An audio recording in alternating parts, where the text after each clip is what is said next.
Good day, YouTubers. It's Dave, Smiles Flies.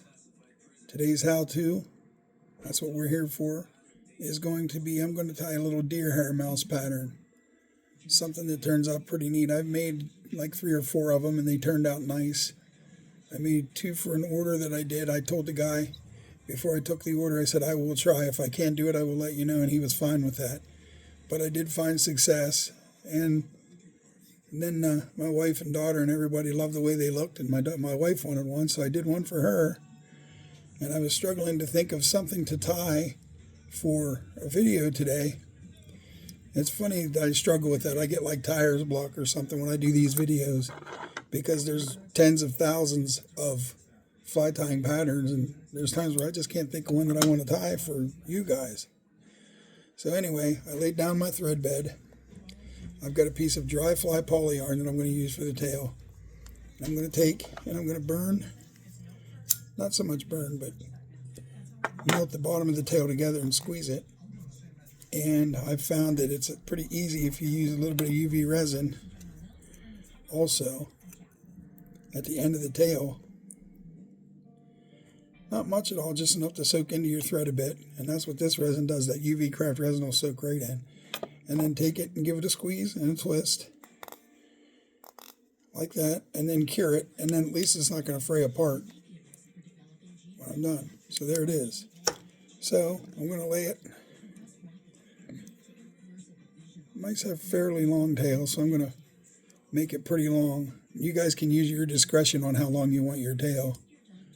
Well, I'm sure you would anyway. I don't know why I'm telling you that like I'm giving you permission or something. That's crazy. But I tie it in a little bit, and I'm cutting this in just to get it out of my way. Normally I would have wrapped the whole way back, but I just want it out of my way for right now. So now I'm going to take it, I'm going to tie it back to where I think it needs to be, which is going to be right at the end of the top of the hook, which is the shaft. I'm not going to take it down around the bend or even close to going around the bend. I'm going to stop right there. I'm going to come back up, hide this little bit of tail that's right here, a little bit of the poly yarn, hide that. Then I'm going to wrap further up front because I'm trying to keep a pretty even body. Not that that's going to matter with this, because this is all flaring deer hair, and then at the end trimming with the razor, which I got to warn you guys, it can be a little tricky. I tried doing it with scissors once, and it's not that I don't have a sharp enough pair of scissors to do it, I just don't have a steady enough hand to be able to cut it nice and smooth. The razor does a great job at that. So there it is, and here I have a little swatch of deer hair. This is all brown. What I'll do is I'll grab it and stand it up, and I take little swatches at a time. I don't go crazy big. And then you got to snip it out down close to the pelt as you can get, which the pelt is the leather that's underneath all the hair, if you didn't know that. And then you want to flicker it here. You get all the underhair and all the under fur out of it. Which you can save that stuff and mix it in and use it for dubbing. I don't, because I've got more dubbing now that I know what to do with. And I lay it across the hook. And then I'll get here and I'll do the pinch wrap. Get down under it and make 2 not so tough wraps. And then I'll go back and I like to pull down so as to not hurt the bobbin. So that's me trying to flare it right now. And there it's flaring out, so I'm going to stop right there. I don't want to put too many wraps because I don't want to cause it to not flare well. And I get as much of this hair as I can get on my hand, pull it back, put wraps in front of this, almost like a thread dam to hold the hairs up. And that right there is going to be the butt so far. There's a lot I got to tie in, probably, I don't know, probably a total of like 8 of these little swatches, maybe less, maybe more. I never really counted it, but I'm judging by looking at the size of the hook. Again, cut clear down close to the pelt. Set it down. Keep the clump in your hands. Don't move it around too much so you don't lose the lining of the hairs. Flick that around, and then you want to take this and you want to kind of set it right here, right where the hair and the thread meet. You want to take this and set it dead center in the middle of all that. And you want to get it, I'm going to do 1 pinch wrap this time because it didn't flare the way I thought it would. So I'm going to try to flare it right now like I just did. There it is. It all flared right out. And the reason why they use deer belly hair for this is because it's hollow, or more hollow. It flares so much better than deer body hair. You want to use belly hair for sure. There's that. And if I have too many of these sticking out, I just grab and pluck them off. But there we go. We just built another little swatch, and I've got that standing up. So back to the same thing. Picking up a little strand. I'm going to stay towards the middle because the hairs are a little bit longer there, because I do want them to flare. And I have such big fingers that I do struggle at grabbing a swatch, but I don't give up. Clear down as close as you can again. Flick around there a little bit to get all those under fur out. Set this right in the middle, like right against there. Get them in, pinch it, flare it. Flare it again. And then along the way, I don't know what I did with my tool to push all this stuff back. A lot of times you want to use a pen, or you can buy a specific tool to be able to push this deer hair back on the hook. You want it to be as tight as you can get it, therefore, when you're trimming, you get a fuller, it'll look more realistic. So I'm going to take a thread spool and go like this. No, I'm not, because it's too big. The vice jaw's getting in the way. I'm trying to remember where my tool is that I had. It was just a pen cap I had. Dadgummit. Okay, so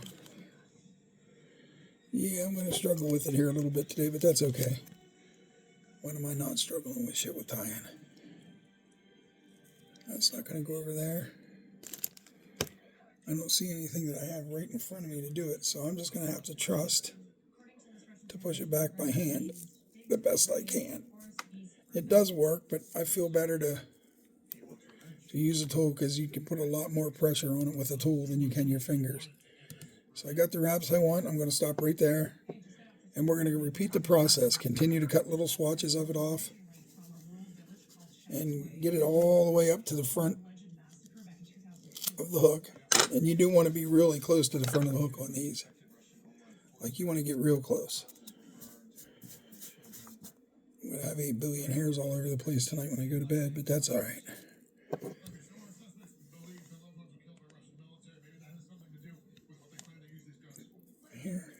Here, pinch it, pull it down, get it to here, and then just give it a flare right now. And let go. Pull it towards you again or down, however you want to do it. I kind of like to lift my bobbin up so I'm not trying to bend the shaft of my bobbin, because that has happened. Not necessarily to me, because I don't tie very many of these, but I've watched other tiers doing it, and while they were doing it on a video or on a live, they bent their bobbin shaft. And that's upsetting, because some of these people are using $70, $80 bobbins. Matter of fact, I'm holding a $50 bobbin right now. It's a Flysmith tension bobbin. It's a real good one. So I'm going to go to push this back again, and you'll notice I'll be doing that the whole way through to the best of my capabilities. And for now, I'm just going to be a little silent, because this is the same old thing. There's no use in me telling you what I'm doing with every swatch, because you've already seen it done quite a few times already. So I'm just going to do it and keep moving. I don't like my videos being super long. This is going to be probably the longest video I've done yet, but I don't know. I was thinking that this one would get me some good views and showcase that, I do have some talent when it comes to tying some flies, because this is not an easy thing for anybody to do. I know people that have been tying for many, many years that have struggled with this, because it's a tough thing to do. It really is. And I like to wiggle my thread back and forth when I'm going through the hair, so it kind of doesn't trap any of the deer hair fibers. And then, rather than wrapping back through that again, I'm doing the same thing. I'm going to pull back. You stroke back all the hairs to the best of your capabilities. It doesn't have to be perfect. And you want to build that thread dam there, which is doing two things. It's holding the thread back, and it's giving you a nice surface to be able to lay the next swatch. You got to get it to tie back, though. You don't want it sticking up. You don't want the hair flaring forward on you, because then you're not going to get a true, like the next time you get a last swatch on, you're not going to get a true lay down. And you definitely want these to lay right, because again, once you trim, if you have any areas where you, let's say you didn't get it tight enough against or whatever, it's going to show then. You'll have a blank space, which that'll upset you because you put a lot of time into these, and I don't want to see y'all getting upset. There's the pinch wrap. I'm flaring right now. I don't know if you guys are noticing how that flares. It's because it's hollow and it's belly hair. I think I've already said that. I'm pretty sure I did. Yeah, I know I did now. I had to think about it for a minute. I'm 58 years old and been through a lot of surgeries and a lot of infection, and has really screwed up my memory on things. So bear with me, y'all. All right. I don't know. I'm thinking maybe 3 or 4 more swatches, and I should be getting closer to reaching the goal of getting the deer hair on the hook. And yeah, I'll be honest with you, this does get monotonous. But, I mean, once you see how, wow, I'm not going to say it's going to be beautiful, but it's going to be a neat looking little mouse pattern. And you'll see that it's worth it in the end. The guy that I tied these for wanted them put in a cork top clear glass bottle so he could put them on his mantle. He wasn't even going to use them. So some people like to display the flies on their mantle or wherever they may do that at their knick-knack shelf. That's a joke, knick-knack. But, see, yeah. I'm going to need to tie that back just a little bit further because I'm seeing a little bit of a false space there, and I don't want that at all. So you use your thread to kind of pull that back where you want it. And there we go, that's much better. I just don't want to have any blank spots in the deer hair whenever I go to trim it. Or should I say whenever I complete trimming it. I just want you regular people that are coming in to watch my videos to know that I do appreciate you guys coming in and watching it. And I have committed myself to doing it every day to make sure that I'm bringing you something new often so you have something new to look at. Because it's all about staying consistent. And I'm not doing it just for myself. I'm doing it for you guys too. So you know, basically there's going to be a how-to pattern on this page every single day. Unless I'm sick or have an appointment, which I've told you that before. And again, stroke it back. And they do have tools that will help hold this deer hair back and help you push it on tighter. But, you know, I don't think there's any reason to spend the money that they charge for these tools when you can make it out of a pen cap or the top of a pen or something along that line. Or, in this case, I'm just going to unscrew the bottom of this pencil, the pen, it's not a pencil, damn it, and take it right there, stick it over the hook and push it back, and you'll see it go back. See how much further that just went back for me? And that's, now I know that I'm going to have a nice tight body whenever I'm starting to cut. That's very imperative. Like, that's one of the most important things. Tying the hair in and getting it to flare is one, and making sure that you're putting plenty of deer hair on there. That's 2, because that's what's going to make your body look full. I don't know what it is. Oh, Romero. His name's Romero. Mike Romero. He's got a channel on here. He goes live late at night around midnight. He ties some of the most amazing deer hair flies I've ever seen. Not just, I mean, he'll make birds and he'll make turkeys, and he's made me a rainbow trout. He sent it to me for free. I watched it sell for $100 on one of his auctions. He's made a snake, a big long 2-foot snake, or close to 2 foot anyway. He's talented. If you really want to learn how to do this, he's the guy to watch. But I'm doing this for my YouTube channel. And I'm hoping that one of these videos that I do hits home with the masses, and I get a bunch of people to sub to me, because I want to get to 1,000 followers, 1,000 subscribers. And it's been going pretty slow. I think I've picked up 23 and I've got like 15 videos out, and I thought it would be better than that. But I guess you wish in one hand and poop in the other, right? See which one fills faster. So they tell you. But there's a flare again. And I keep going. Okay, now I'm just going to wiggle my way through. And there we are. Now there's this. We are definitely getting closer. There's a lot of people out there that have negative things to say about Regal Vices. I'm using a Regal Vice right now. A lot of people say you can't crank deer hair on them. Well, you're watching it right before your eyes happen on a Regal Vice. They do work for that, and they work really well for it.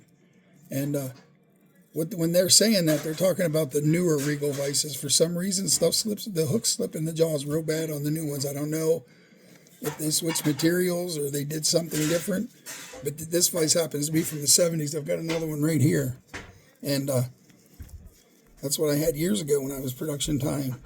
And yeah, you can do anything on these. You can do saltwater, bass, whatever you want to do. You just have to be willing to put the time in to figure out how to do it, because it's not like it's going to, in a lot of cases, it's not going to show itself to you. You're going to have to figure it out. And that's all right. I kind of like figuring things like that out, especially when it comes to fly tying, because that's a lot of the fun. If everything was real easy with fly tying, people would get bored with it. At least I think, I'll speak for myself, I would. I kind of like a little bit of a challenge, and that's why I challenge myself to try different things all the time. And I'm going to put one more swatch in. But I'm going to make sure it's going to be a good long one and not very thick at all, because I'm almost to the eye. Well, there might be one more after this. I'm going to use my pen again to push back, and it might create more room than I thought it would. And I don't know if you're noticing, every one of these I'm laying like right here up against the hook and the body at about the halfway point.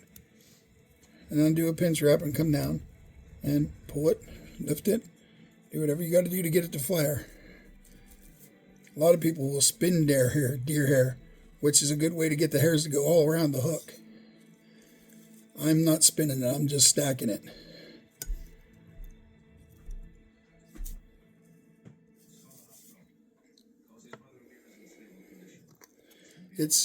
There's a difference between spinning and stacking.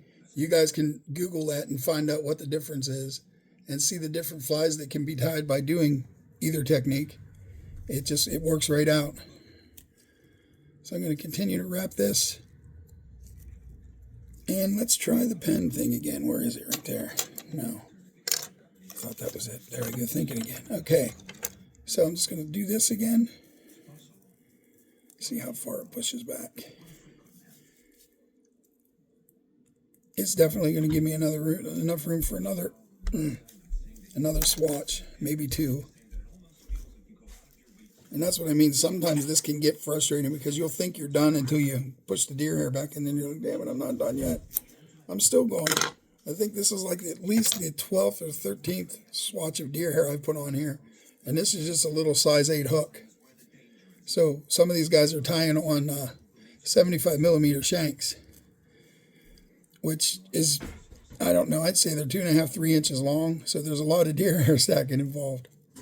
I feel bad for them watching them do it, but what I've always found is no matter what video I've watched with people tying deer hair, the end result was always just so beautiful and fascinating to me. And that's what made me want to try it. I honestly did not believe I'd ever be able to do it until I started doing it. And if it wasn't for watching Mike Romero, which is Romero Flies over on TikTok, not here, over on TikTok, if it wasn't for me watching what he's done, there wouldn't be a snowball's chance in Hades that I'd be doing this. But through watching him probably over 100 times and really enjoying what he was doing, and he had my attention the whole time because he ties so great that, you know, it became pretty easy for me to pick up on it, which is nice. Real nice. And right now I'm just doing a few half hitches because it's really hard to put a whip finish on this stuff. I mean, it can be done. I'm going to go ahead and do one, but I always worry about trapping deer hair. Now, once you get used to your whip finisher, you can kind of move it around and wiggle it around and keep your, you make sure you're not trapping, but not always. There it is. I got a nice 3-turn whip finish, and I'm going to stop with that, and get out of there, because it did bring some of the deer hair into the thread, but that's all right. I'm not doing this super technical right now. I'm just trying to show you guys how to be able to do this if this is what you would like to try. So now that we're here, this is where the fun stuff begins. That tail looks like it was just about long enough. Maybe I should have gone a little bit longer, but that's okay. I'm not looking for perfection yet. I'm just looking to make a video and make a pretty cool looking little mouse. Did I leave my razor blade out, or did I put it away? Because if I put it away, I might end up cutting myself trying to get it back out. There it is. So what you want to do is you kind of want to grab your razor blade. You want these types of razor blades. You want for the old-fashioned ones where you kind of unscrew the things and they open up and you set the blade down and you close it back down over it. You don't want any. This is the style you want. And you start squeezing and give it a little bit of a push, but you get it comfortable in your hand because you don't want it slipping, because you know how sharp razor blades are. And then you just take your time and you start going back on the trim.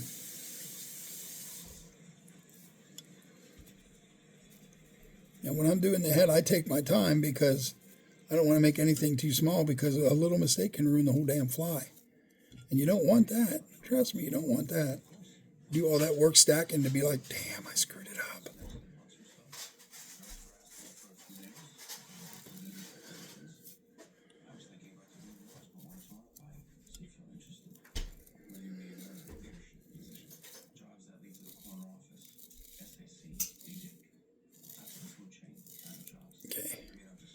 I'm going to switch over to this side, because one thing about this is you may not think that deer hair would make a blade get dull, but it does. Believe me, it does. I'm going to use this on 3 other deer hair flies, and this blade's about to hit the garbage can. And what I'm going to need to do, get back up top here where I was so I can feel that everything's going good. We're doing all right now. It's coming along.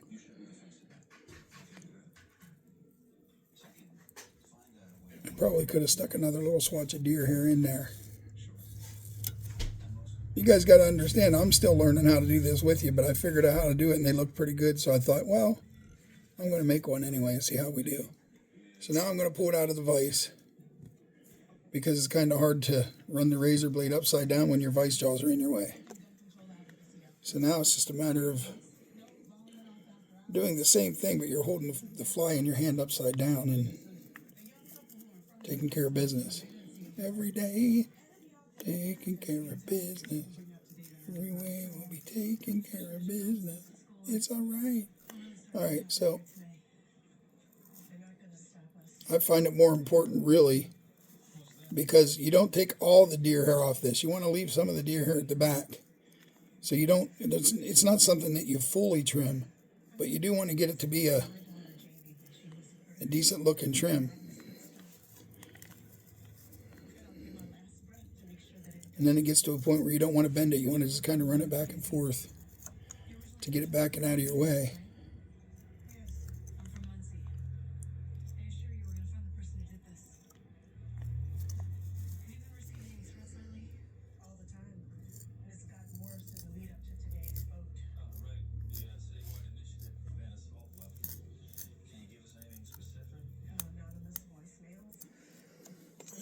All right.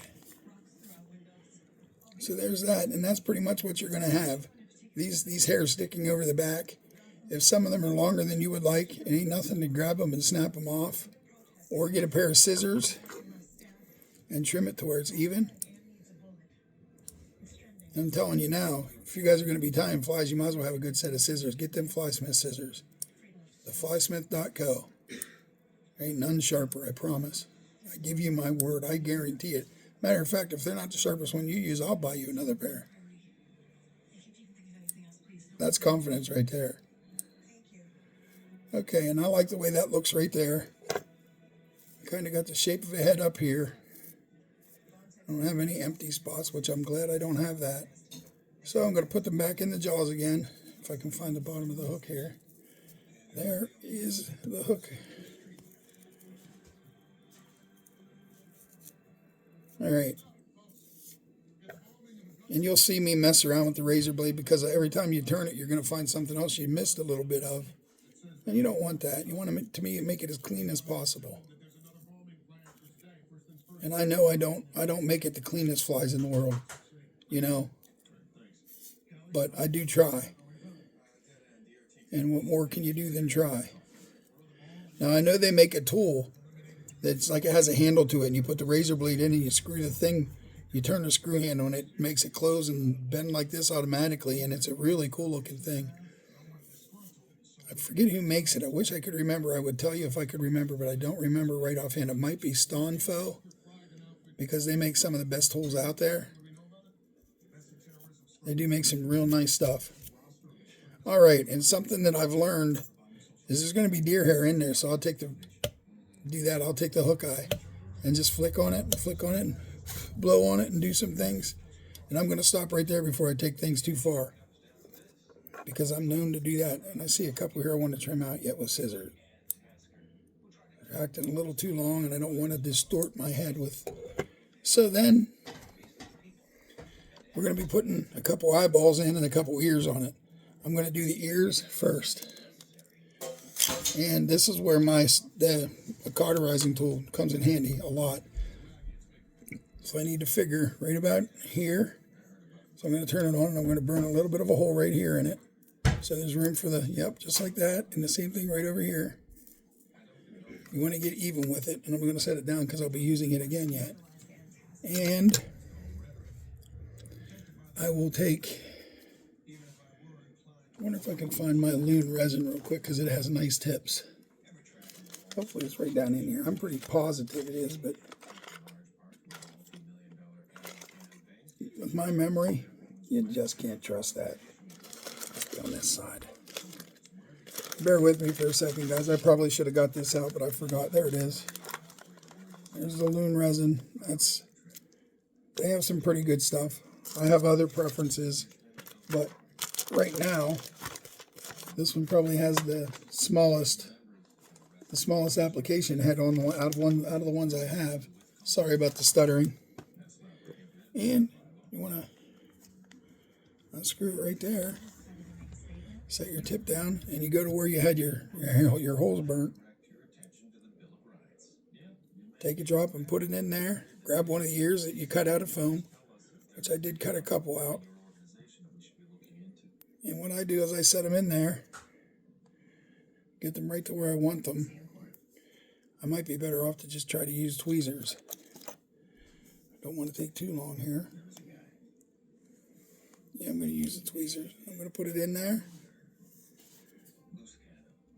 to the best of my capabilities again. Turn them forward, like tilted towards the inside. Set it there.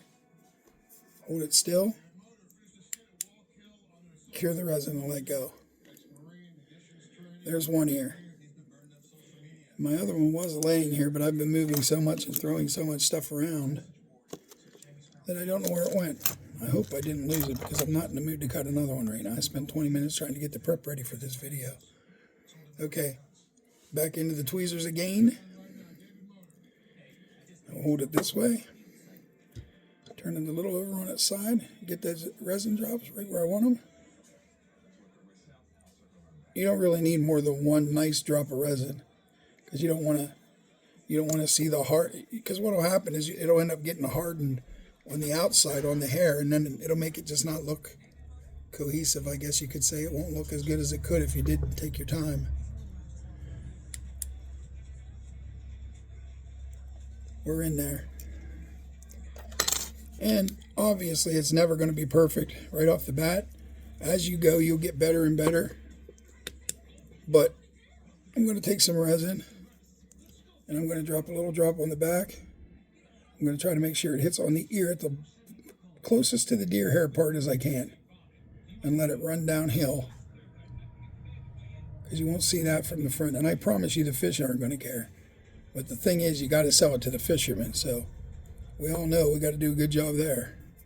I'm going to hold the ears where I want them to be and give them a cure from back there. Them deer here, now they're in there. They're not going nowhere. But just for extra precaution, I am going to put drops in the front. This is where it gets a little tedious, but it's worth the time. The end result is always worth the effort.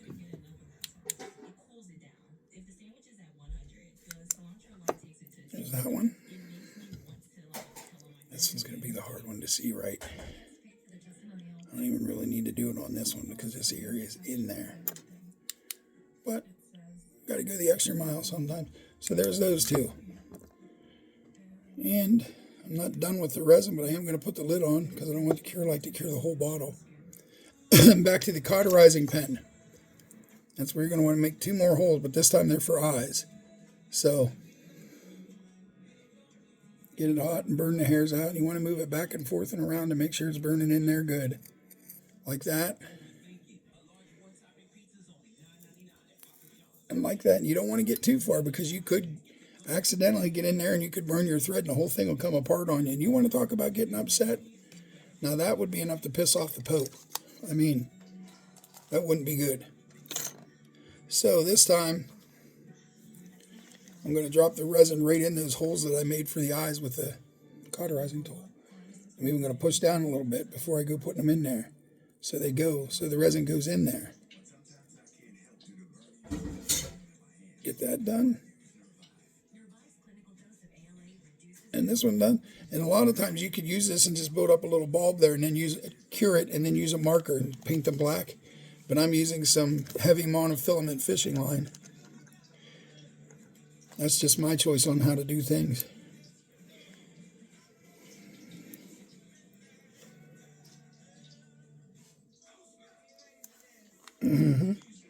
It gets interesting with these eyes, I promise you. But if you don't have patience when you're fly tying, you're going to have a hard time tying. Literally, like you're probably going to drive yourself insane.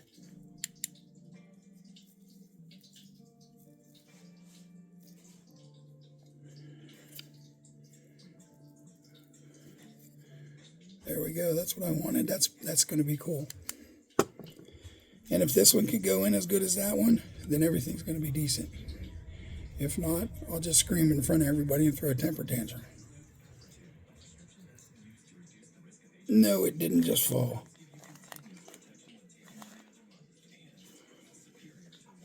Luckily, it stayed right there.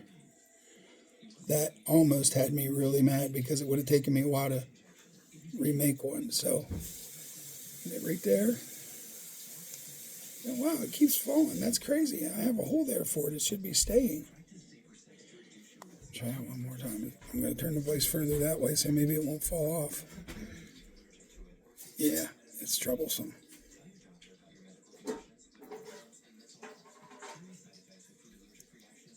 Wow. I'm going to drop it and not be able to find it here in a minute. And I think now might be that time.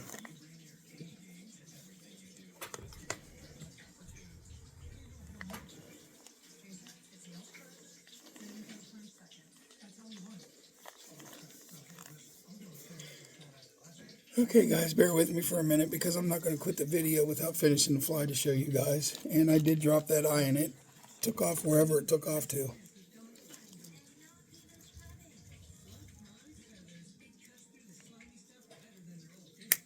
Okay. It won't take too long because I'm not gonna sit here and baby it. I will put this in the vise. I'll stick these in the air. I should have just made one set of eyes and tied it in across as a whole set. Should have just made one piece of fishing line with 2 balls, or 1 ball on each end, and then tied the whole thing in. But I get afraid that I'm going to burn too much hair out because, you know, I don't want to mess things up.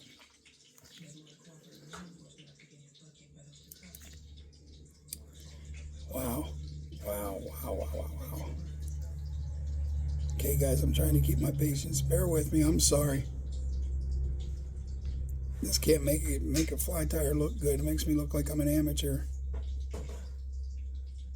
I am still kind of an amateur status with this deer hair stuff, but I've made a lot of eyes out of this stuff. This isn't something that I'm new at, even though you would swear that I just started today.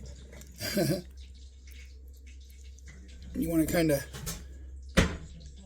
keep an eye on it and watch where it's melting too, and what's going on with it until it cools down, which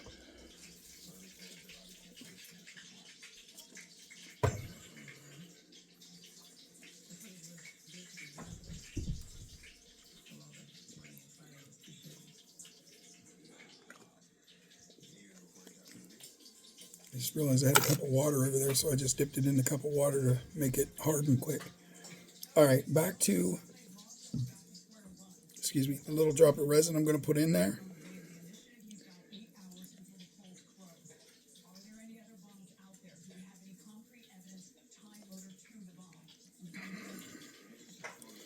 All right, so once again, I'm going to try to do this and hold it still with my tweezers and cure it if I can get a hold of it. See, now that I put it in water and it's rounded, it's going to be very hard to hold with tweezers. But I don't give up easy. As you can see, if I was to give up easy,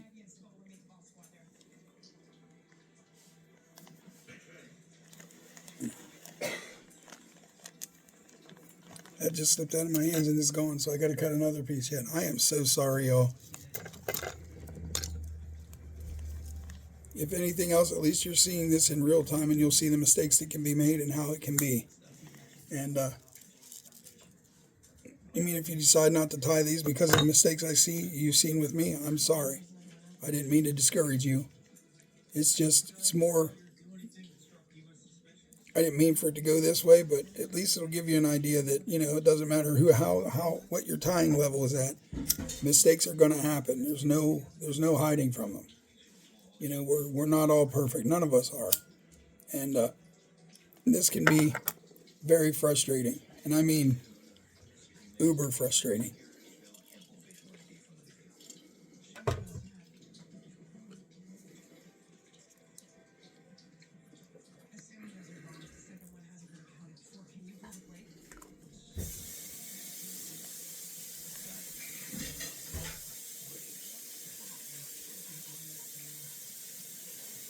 It's just so dadgum hard to hold on to these things.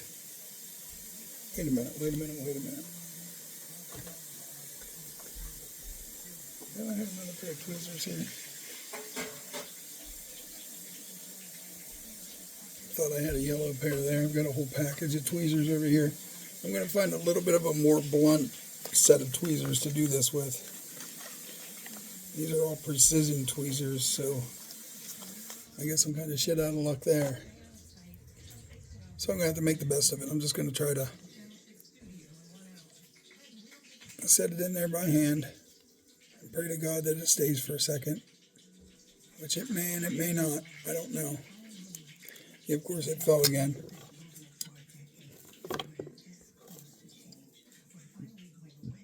Tell me I didn't just lose another one. All right, so we're going to leave that eye out. I'm not going to keep going through all that with you guys here, wasting your time standing here watching me make mistakes like that. But I am going to pull it out. I'm going to put it in the tweezers and let you see it.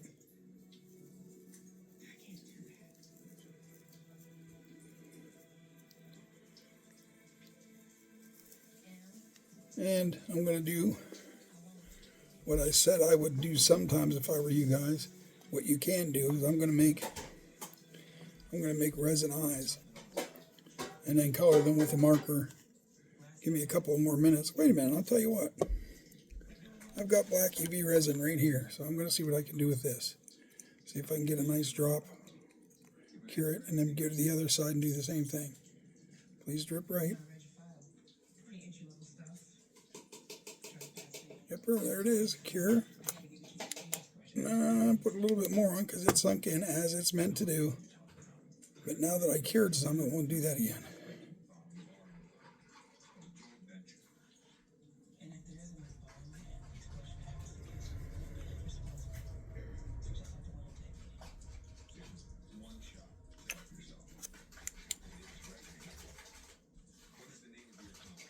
That eye is going to be way bigger than it needed to be, but at least we're going to be able to complete this.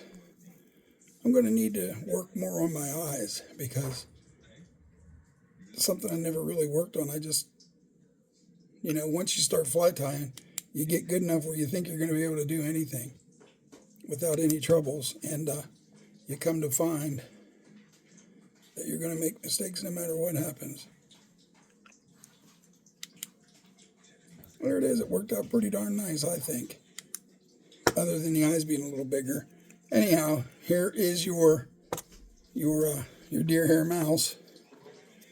Grab it here. There's my hook right there. And there you have it. There's his eyes, and yeah, they're a little bigger, but you get the idea. They should be smaller. Next time I tie one of these, you'll see that I'll fix it. It almost looks like he has sunglasses on. But that's what they're like, and from what I understand, the bass go crazy over these. And trout will even take these because they're smaller. I'd imagine even some panfish might.